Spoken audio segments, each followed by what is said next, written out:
This is the message for African Americans. To begin, I want to say I'm sorry.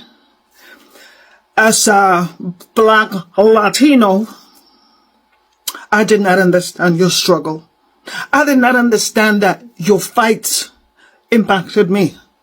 I did not understand that all of your sacrifices impacted me. I did not understand that all of your stands impacted me. Africans, Caribbeans, Black Latinos, anybody that is Black from any part of the world have benefit from you, have benefit from your sacrifices, have benefit from your struggles. And I wanted to say, I'm sorry and thank you. Yes, the Holy Spirit allowed me to come to this message this morning, to pause and say thank you. I am feeling blessed in my life.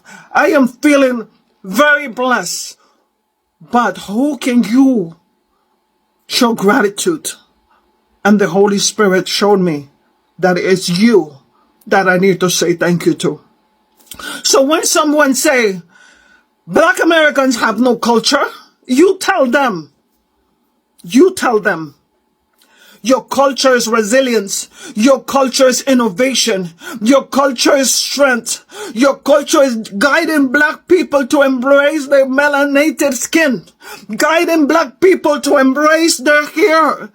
Guiding Black people to embrace who they are. That is your culture. Your culture is music. Your culture is art. Your culture is all of these things that have impacted each one of us. And the first time that I was called the N-word, I didn't even know what to do with myself because I did not know I was Black. I thought I was Latina. But even the Latinos did not embrace me because they saw my color. When they heard my accent, then I was welcome. That I reject. But I accept me because you have helped me accept me. You have helped me understand about Martin Luther King. You have helped me understand about all of these things through your movies, and I thank you. I want to say thank you, and again, I'm sorry. May God continue to bless each and every one of you, wherever you are, and please look in the mirror and realize you have blessed us all. So now, focus on blessing yourself. Bless yourself, and I will be praying for you. Greetings, everybody, and welcome back.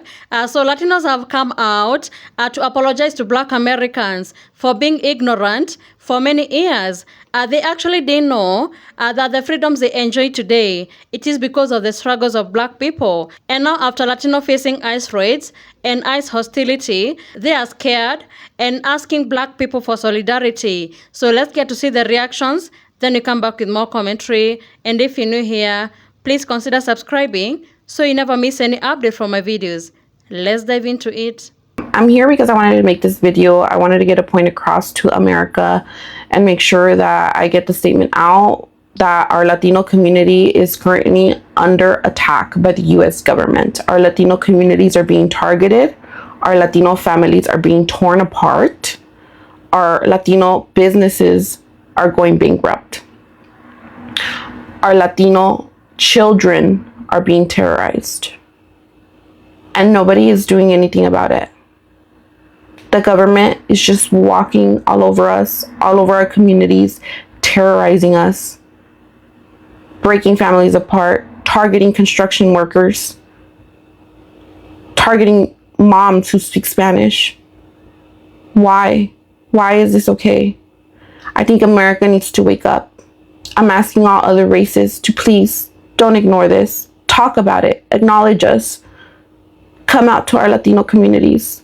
Help us. Support our local businesses. Our small businesses, support us. Give that dad that work from home option. Offer that mom that food basket. Give that child in your classroom, that Latino child who's quieter than usual, that extra time.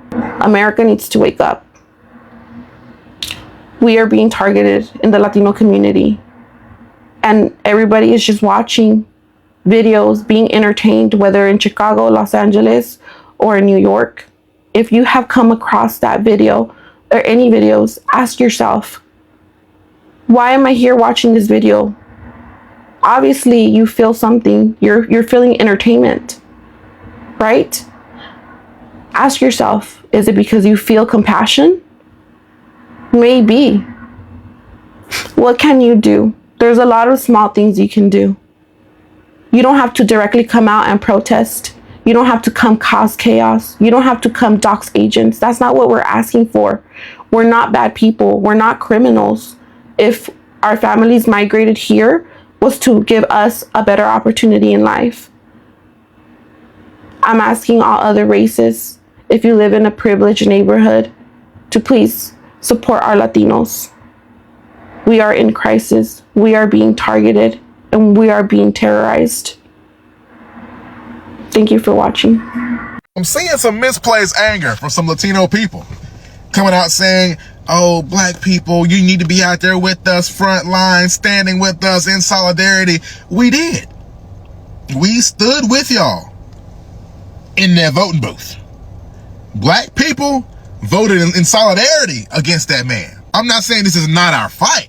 What I am saying, we stood up for y'all when y'all didn't stand up for yourselves. Matter of fact, let me show you something right quick. This is from American Society, Council of Americas, who got their data from the Associated Press, as you can see right here. 42% Latino voters cast a ballot for Donald Trump. Y'all are house divided. Now, to compare, 81% of black folks voted for Kamala Harris. Actively voted against this, what's happening right now. So I'm not saying don't be upset, but maybe direct it towards your own kinfolk, your own skinfolk first. Because we stood with y'all in that booth. Now I can empathize and sympathize with the black community. I've never been able to do that before because I would hear them say things like, oh, you know, we walk down the street and we get profiled and, you know, cops will just suddenly stop and frisk or whatever just because of the color of their skin. And I always thought like, you know, it's a little bit of a stretch. It feels like a little bit of a stretch. That person must be doing something, right? And obviously I've never experienced that before. I've never felt that way before and stuff. And so I always thought like, ignorantly, by the way, on my part, thinking like, you know, I think you guys are, because I'm brown, you know, I've never felt that and stuff like that, you know, I'm also a minority. But now, for us, it wasn't the cops. Cops aren't just randomly to go and checking in the past. But now it's our turn, right? Now we feel it. Now we feel like, crap, can I just go down the street? Do I need my paper? You know, it's like, why are you stopping me? I'm a U.S. citizen. We're not doing anything wrong. And now we're being persecuted. And so now I'm thinking like, crap, this is what the black community meant, you know? And I kind of feel bad. Well, I don't kind of feel. I feel bad because I never really could understand where they were coming from or where you guys were coming from. But I can assure you that now that it's here with us too, it's like, crap. I honestly, legitimately didn't think it was real. But it's real as hell. And it's obviously minority groups that are targeted and persecuted pretty much. And it's right now with us is because we're brown. You guys have had your turn when, you know, cops were just in bigger cities, urban areas, stopping disproportionately, you know, the black community and stuff. And I just want to say, like, I guess now I understand. I think moving forward, there's going to be a little bit more unity because we now can see where you guys are coming from, or at least I can, you know.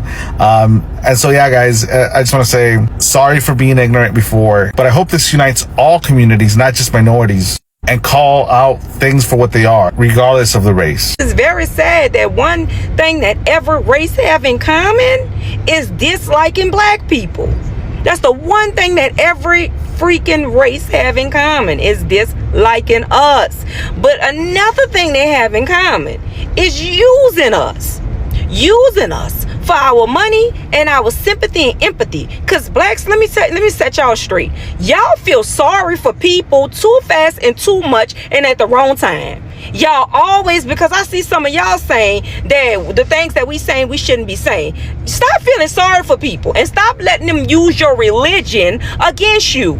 Stop letting them use that God that they gave you against you. That's so weird to me. Y'all don't understand that the empathy and sympathy that y'all do have is been programmed. This is why you wind up feeling sorry for your enemies half the time, bruh. This is why you wind up feeling sorry for people that will not go into bed for you at all. Not one time, not one bit.